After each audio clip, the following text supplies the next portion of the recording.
एक बार माता पार्वती भगवान भोलेनाथ के साथ कैलाश पर्वत पर बैठी थी। तभी उनके मन में विचार आया कि सारे देवता सुंदर महलों में रहते हैं, जबकि मेरे पति तो देवों के देव महादेव हैं। फिर भी मैं इस कैलाश पर रहती हूँ। यहाँ न तो कोई महल है, न कोई आराम की वस्तु। ऐसा सोचकर माता पार्वती ने भोलेनाथ से कहा, स्वामी, सारे देवता महलों में रहते हैं, आप क्यों इस कैलाश पर वास करते हैं? आप भी हमारे लिए एक भवन बना लीजिए ताकि हम भी आराम से रह सके। पार्वती की बात सुनकर भोलेनाथ थोड़ा सा मुस्कुराए और फिर बिना कुछ कहे ध्यानमग्न हो गए। माता पार्वती को भोलेनाथ का ये व्यवहार कुछ ठीक नहीं लगा, किंतु वो बिना कुछ कहे वहाँ से चली गई। जब महादेव अपने ध्यान से निकले तो माता ने फिर से भोलेनाथ से कहा, हे प्रभु, मेरा भी मन है कि मैं अन्य देवताओं की भांति महल में रहूं। आप भी मेरे लिए एक भवन बनवा दीजिए।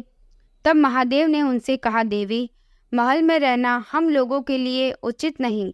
किंतु माता पार्वती ने महादेव से हठपूर्वक कहा, प्रभु, आपको नहीं लगता है कि आपको भी महल में रहना चाहिए? आपका महल तो स्वर्ग में बने हुए इंद्र के महल से भी उत्तम और भव्य होना चाहिए। अब तो हमें महल बना ही लेना चाहिए। महादेव ने माता पार्वती को बहुत समझाया। वे बोले, देवी, हम तो ठहरे योगी, खुले में रहने वाले हैं। हमें भवन का वातावरण रास नहीं आएगा। हमें तो महलों में भी चैन ही नहीं मिलेगा, क्योंकि महल में रहने के बड़े नियम और बंधन होते हैं। किंतु माता ने तो मन में विचार कर लिया था कि अब महलों के बने बिना वो नहीं मानेगी। वो बोली, हे महादेव, जब सारे देव महलों में रहते हैं तो फिर महादेव क्यों बर्फ में रहे? पार्वती के इस हट के आगे देवों के देव महादेव को भी झुकना पड़ा। तब उन्होंने इस कार्य के लिए स्वर्ग से विश्वकर्मा जी को बुलवाया और उन्हें ऐसा महल बनाने को कहा जो तीनों लोकों में किसी का ना हो।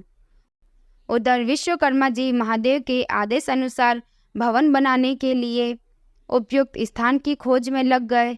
स्थान की खोज करते हुए उन्हें एक ऐसा स्थान दिखा जो चारों ओर से पानी से घिरा हुआ था और बीच में 3 सुंदर पहाड़ थे। वो पहाड़ों पर तरह तरह के फूल और वनस्पति से ढके हुए थे। उस स्थान को देखकर विश्वकर्मा जी ने उनके बारे में माता पार्वती को बताया। जब माता पार्वती ने उस स्थान के बारे में सुना तो उन्होंने खुश होकर भवन बनाने का आदेश दे दिया। विश्वकर्मा जी ने भवन बनाने की शुरुआत की और अपनी विशिष्ट कला का परिचय देते हुए भवन के साथ साथ वहाँ एक सुंदर नगर का निर्माण भी कर दिया। वह नगर देखने में अति सुंदर था। विश्वकर्मा जी ने उस महल और नगर को सुंदर बनाने में अपना पूरा योगदान दे दिया था। जब उस महल को माता पार्वती ने देखा तो उनकी प्रसन्नता का ठिकाना न रहा। उन्होंने विश्वकर्मा जी को धन्यवाद देते हुए उनकी बहुत प्रशंसा की। विश्वकर्मा माता पार्वती और भोलेनाथ को प्रणाम करके अपने लोक को चले गए। घर बनाने का कार्य तो पूर्ण हो चुका था। अब माता ने महादेव से कहकर गृह प्रवेश का शुभ मुहूर्त निकलवाया। गृह प्रवेश के समय ऋषि विश्रवा को आचार्यत्व दिया गया था। सभी देवता भी उस समारोह में आए हुए थे। जिसने भी उस महल को देखा वही आश्चर्यचकित होकर उसकी प्रशंसा कर रहा था। वास्तव में वह भवन बना ही अद्भुत था। गृह प्रवेश विधि से पूर्ण होने के बाद महादेव ने आचार्य से दक्षिणा मांगने को कहा तो विश्रवा ने मना कर दिया। वे बोले, प्रभु, क्या कोई भक्त अपने भगवान से कुछ मांगता है? ऐसा करके तो मैं पाप का भागी बन जाऊंगा। मुझे कोई दक्षिणा नहीं चाहिए। यह कहकर ऋषि विश्रवा जाने लगे तो महादेव ने कहा, ऋषिवर, आपको दक्षिणा तो लेनी ही पड़ेगी।